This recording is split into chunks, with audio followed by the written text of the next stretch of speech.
Good morning students, this is Junita Mukherjee once again in SS Public School. Welcomes you in this particular session of this 2021 to 22 for your physics class of class 12, and we have already been started some of the classes and we are on the offline previously. Now we will have this online session of this particular thing. We will have these videos. And you have to look it into the videos and tell me the queries related to this particular topics. And we have already been started about this particular chapter. This is chapter about electric charges and fields, and in this particular chapter we have already learned about what is electric charge. Okay, then we have already considered this conduction differences between dielectrics and conductors. Dielectrics are nothing but the insulators itself, and I have already given you the notes related to that, those who are present in the offline classes. Charging by induction also I told you in detail. Now we will move on to the basic properties of electric charge. So the basic properties of the electric charges are: first one, additive nature of electric charge; second one, conservation of electric charge; and the third one is quantization of electric charges. Okay, so three things are there. So first one is the basic property of electric charge. This one is the basic property of electric charge. So here we have this basic property of electric charges. Under this one, the first one is additive nature of the electric charge. So electric charge is additive in nature, means it can add on the quantities with the number it have till the end. Means if a system we consider a system, it is having n number, it have n number of charges. So all the charges we have to add on, because it's a quantity, it's an additive nature of this particular electric charge, that we need to get the whole charge detail by adding the whole numbers of the system itself. That is, if it is n number of charge, so we will add n number of charges by adding all the charges itself. Suppose the charges will be Q1, Q2, Q3 up to Q1, and the system will be Q1, Q2, Q3 plus and adding all these values, Q1 plus Q2 plus Q3 and so on up to Q1. Okay, so what is given in this? It is additive in nature, and in general if a system consists of n number of charges, so Q1, Q2, Q3 up to Qn, then the total charge of the system will be Q1 plus Q2 plus Q3 up to Qn. In order to calculate the net charge of the system, we have to just add algebraically all the charges present in the system, and this is known as the principle of superposition of charges. This is also called the principle of superposition of the charges, and if the size of the charge bodies are very small as compared to that of the distance between them, okay, then they can be considered as a point charge itself. So if the charges of the bodies are very much smaller, so we can consider this at a point charge itself. Now conservation of electric charge. Conservation of electric charge is nothing but the conservation of the energy itself. As we know that energy means in electric charge, so it is valid for this electric charge also. So conservation of electric energy is what? The energy can neither be created nor destroyed. It can change its one form to another form. Same as that of the electric charges itself. It cannot be created nor be destroyed. It can change from one point to the another point itself, or it may be defined as this. During any process, the net electric charge of an isolated system remains constant, that is conserved, and its simple words, charge can neither be created nor destroyed. In any physical process, the charge may be transferred from one part of the system to the another part, but the net charge will remain the same itself. So the net charge will remain same, because charges are additive in nature. We know it very well. It will add all the charges in the system itself. So the net charge will be not changing, but it will move from one place to another itself. Okay, the charge can vary from one place to another itself, but it cannot be different from others, because they are additive in nature. So these two things are very much clear to you. Now we will move on to the quantization of electric charge, and hence we will move for this Coulomb's law too. Okay, so let's see this one. Now students, let us continue with this quantization of electric charge. So this particular basic properties things of this electric charges. This is the third topic, that is the quantization of electric charge, and then we have the Coulomb's law into consideration. Okay, so the third one is the quantization of the electric charge, and in this quantization of electric charges, what happened? That is, the charge on any other body is expressed in terms of the integral of the basic unit of the charges, and thus the charge of one electron is that is the charge of the one electron, that is their phenomenon is called the quantization of electric charges, and thus it can be written as Q is equals to plus minus n into E. N is the number of the integers, positive or the negative one it can be, and E is the basic unit of the charge, that is we know that E is the basic unit of the charge itself, and the SI unit of the charge is 1.6 into 10 power minus 9 coulomb. We can have this particular value as the SI unit of the charge, and SI unit of charge is coulomb and is denoted by C. Okay, so here we have the charge on a particular body can be expressed in the integral multiple of the basic unit of the charges itself, and thus it is defined by this particular value Q is equals to plus minus NE. So basic integral of this integral means sum total of all the charges. That is what we call the integral, the summation. Clear? So because we know that the charges are additive in nature, so we will have this integral multiple, that is integral this combination of all the charges itself, that is integral itself. Clear? So here we will have this particular value. Now Coulomb law. Coulomb's law is something what is very similar to that of the universal law of gravitation. It's a different topic in your 12th class.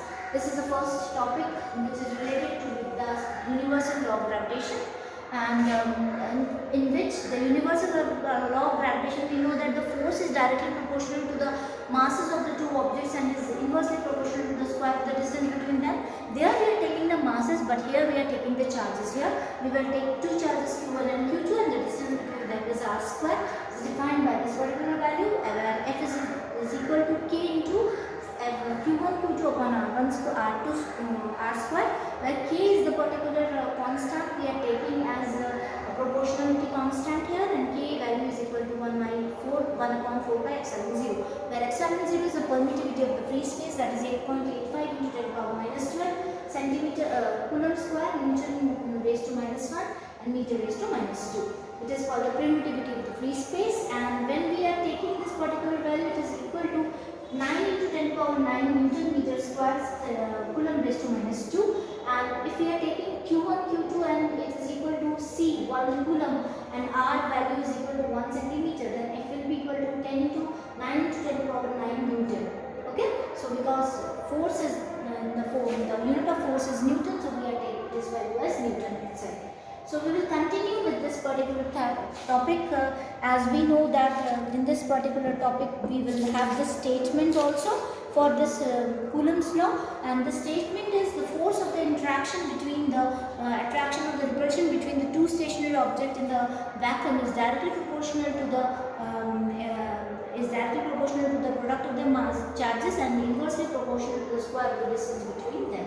Okay, so this is what we are taking as the statement for this Coulomb's law, and 1 coulomb of the charge is placed in a distance of 1 meter for another charges of the same magnitude in the vacuum and experience an electric force in repulsion. Magnitude is 9 into 10 power 9 Newton, and the coulomb is the bigger unit, and in practice we use the smallest unit, that is micro coulomb or millicoulomb. Okay, so we are taking this particular thing into consideration.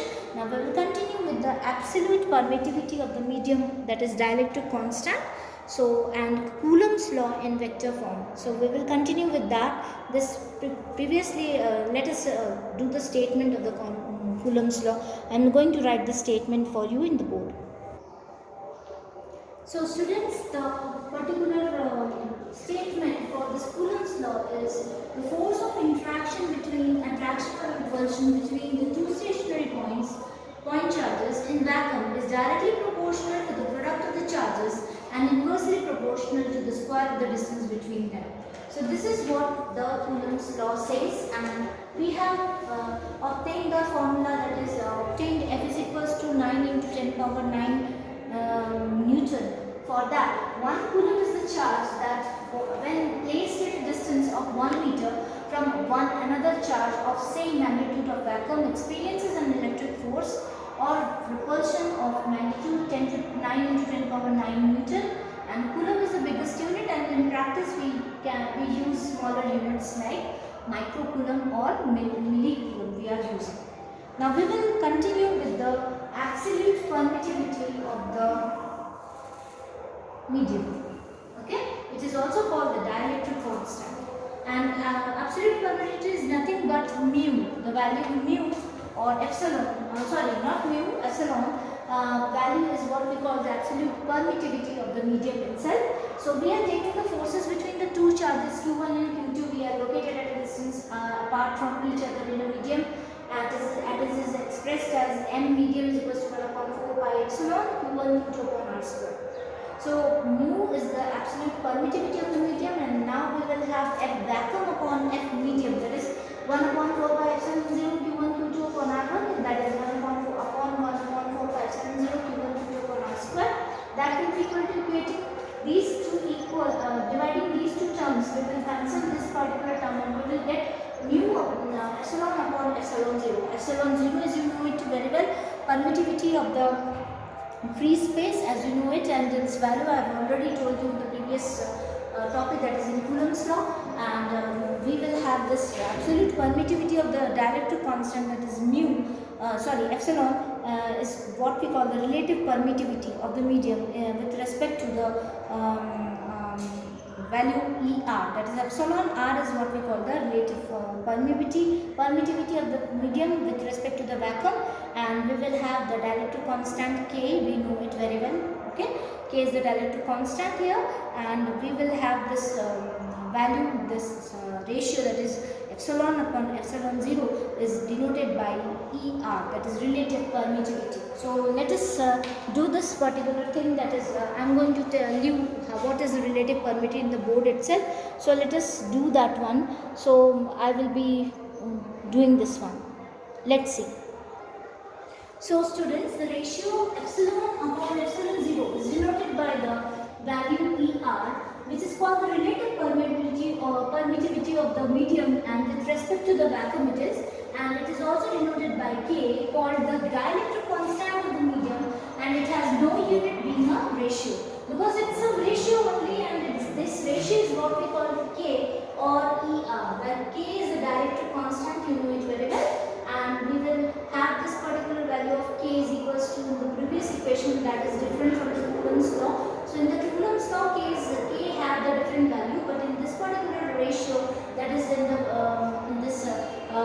this particular topic, that is absolute permittivity with the medium, that is in dielectric constant, K will have the different value, that is K is the dielectric constant here, and we will have here F medium is equal to 1 upon 4 pi epsilon 0 Q1 Q2 upon K R square, where K is the dielectric constant, and we can take this ratio as K or ER, that is relative permittivity, okay, relative permittivity it is called, or you can also call this as a dielectric constant K, okay, where dielectric constant of the medium itself, okay. So this is the dielectric constant, and dielectric means nothing but the insulator constant is denoted by this particular value, and thus we will have this F medium is equal to 1 upon 4 pi epsilon 0 Q1 Q2 upon K R square, okay.